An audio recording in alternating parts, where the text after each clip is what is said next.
Okay, I'm going to review some poetry, Sentiments on a Precipice, and Other Assorted Writings by Regis Sprocket, one of my favorite authors on Amazon.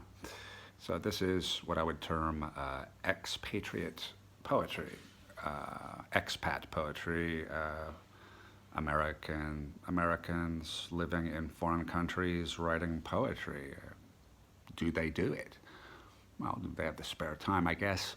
This would happen more like in the 1990s or something, as now there's so many distractions that people don't sit and read books anymore, or go to the library, or write poetry, or think in literary terms.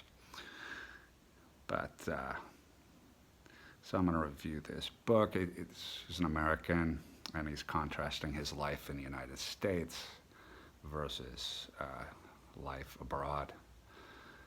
As I quote, people running here and there either to pleasure or power, bolting lions, bolting away from love, a multitude hungry on the precipice. The rain comes, the heat subsides, a new fever rises as the sun. How many the glances, smiles, scattered bliss do we flee towards solitude? The suspicion emerges.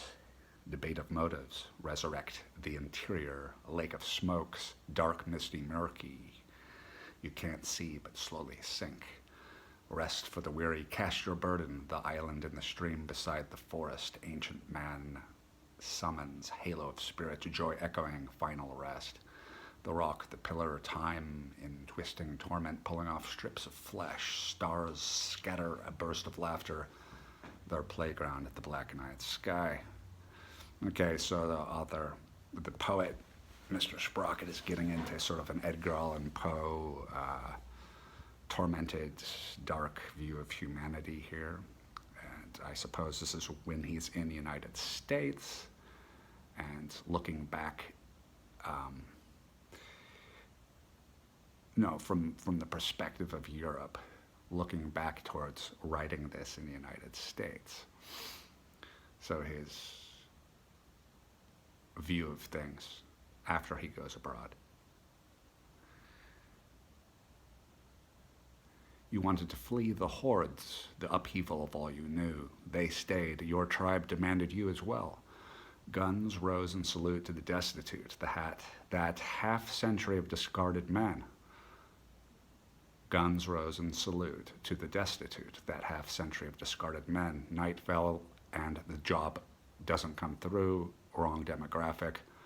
A woman walks out of the boardroom with an award held high proudly. A woman walks out of the boardroom with an award held highly in hand. The bar seemed almost empty that evening. A few couples, small groups of young men, and the resigned, middle-aged, unemployed. A girl leaves her date, glides towards the tight jeans on the father figure. Her glance appreciative, she orders a beer and says hello. Okay, so this is talking about, essentially, according to Sprocket's biography, it's as an expat, he was fleeing unemployment in the United States. Night fell and the job doesn't come through. He doesn't get a letter in the mailbox, no email, no phone call, no indication that he's gotten the job that he applied for. Wrong demographic. Apparently, his demographic is not favorable for employment now. Certain political correctness and diversity demands in the American marketplace are pushing out the typical American Caucasian. A woman walks out of the boardroom with an award held high in hand proudly. So this is sort of the feminist woman that has achieved some of her CEO or career goals, and she's got an award at her company, and she's proud of it, while a man of the same age is unemployed in America. The bar seemed almost empty that evening. Okay, I'm talking about an unemployed dude in a bar watching a few couples, and then a younger woman approaches him from behind, admiring him. And he sees, though he doesn't have a job, he's attracting these younger women in a bar. So things are not so bad yet, that he has a dad bod and he's an American and he's married and stuck with kids and he can't get out of his marriage. If the case where he doesn't like being married, this is not a generalization saying that all married men are unhappy, but there's a large group of men in the United States that never married or had kids, and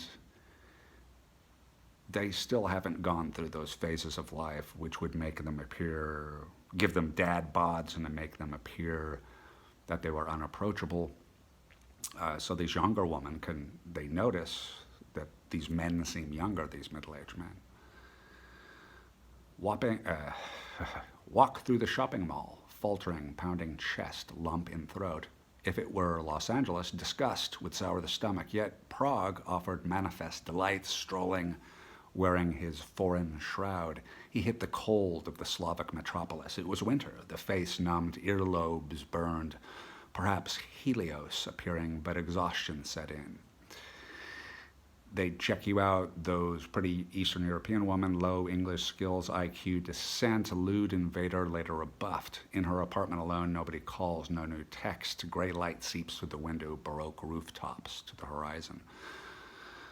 Okay, so he's wandering through an Eastern European city, and Helios, the sun god, is maybe appearing, but it's midwinter, and the exhaustion of walking around in the cold is hitting this expatriate.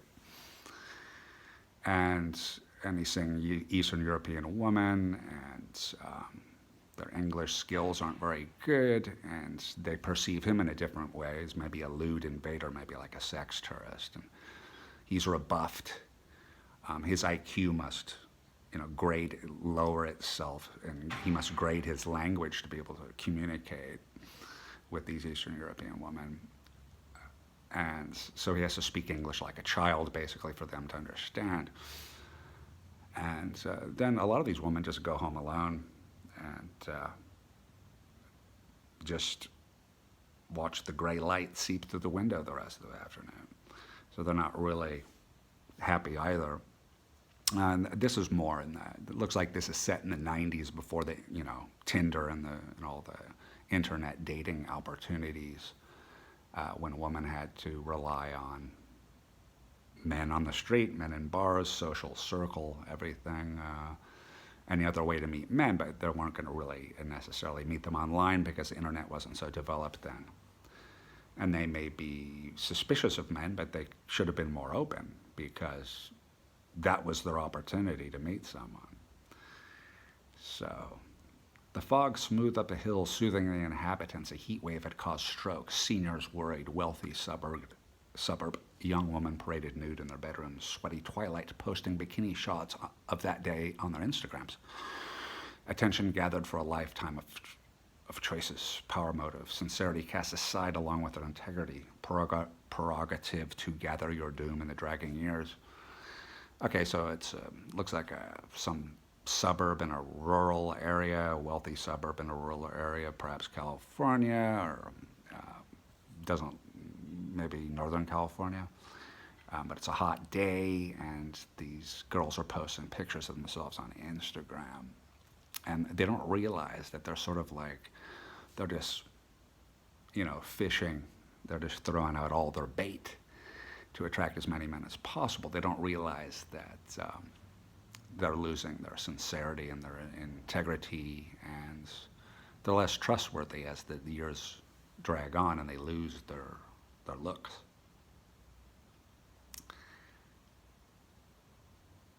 Okay, rooftops of the wealthy blanket the canyons toward the sea. Out of reach, shake your hand, daughters that are dense, obtuse, to the celebrated offspring a reward. Golden city, bleeding smog, what everyone wanted transformed to ingrown desire as the dry bread cracked under Middle Eastern teeth. That's pretty obscure.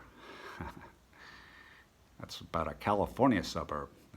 As Regis indicates, he's talking about a town, a suburb in Southern California. And then we have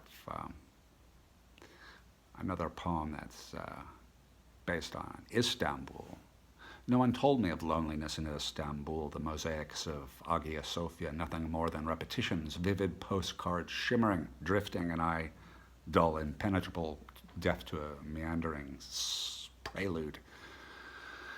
Green spring over the Bosphorus, minarets warned, wailing ache, muezzin, calling fading faithful to prayer, but not mentioned that this verdant May Day was only fire soon smothered in Turkish nights of liquid smoke and serpentine melodies winding toward demure darkness, invited then discarded by their themes. No one told me that again those sinuous strains falsetto echoed in Iberian summer's breasts, bare breasts and first flush, would weave insidiously by discord with blood, and over the blue arch would come harmonious resignation, unison after ignorance. Okay, so we got a few excerpts there I've read from Regis Sprocket's book, Notes on a Precipice, on the Precipice, and Other Assorted Poems. That last one is a poem about Istanbul. I think Sprocket he's sort of a cross between Jim Morrison, Edgar Allan Poe, Wordsworth, John Keats. He's sort of a mix of different poets, and he has that sort of American transparency, that American naivete, sort of an innocent and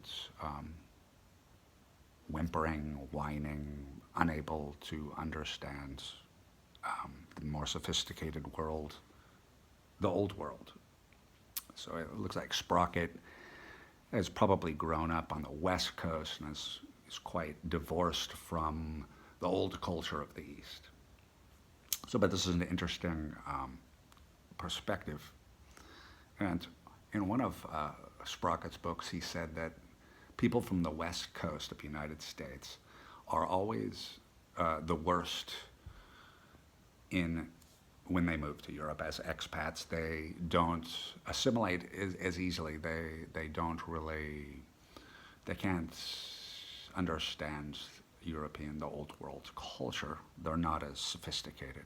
And a lot of them are nuts. That's basically one of his points in one of his novels, that the people from the west of the United States, they have a real hard time adjusting to life in Europe. So this book is available on Amazon Kindle for 99 cents by Regis Sprocket, one of my favorite authors. Downloaded on Kindle. The title of the book is Notes on a Precipice and Other Assorted Poems. Thanks for listening, dudes.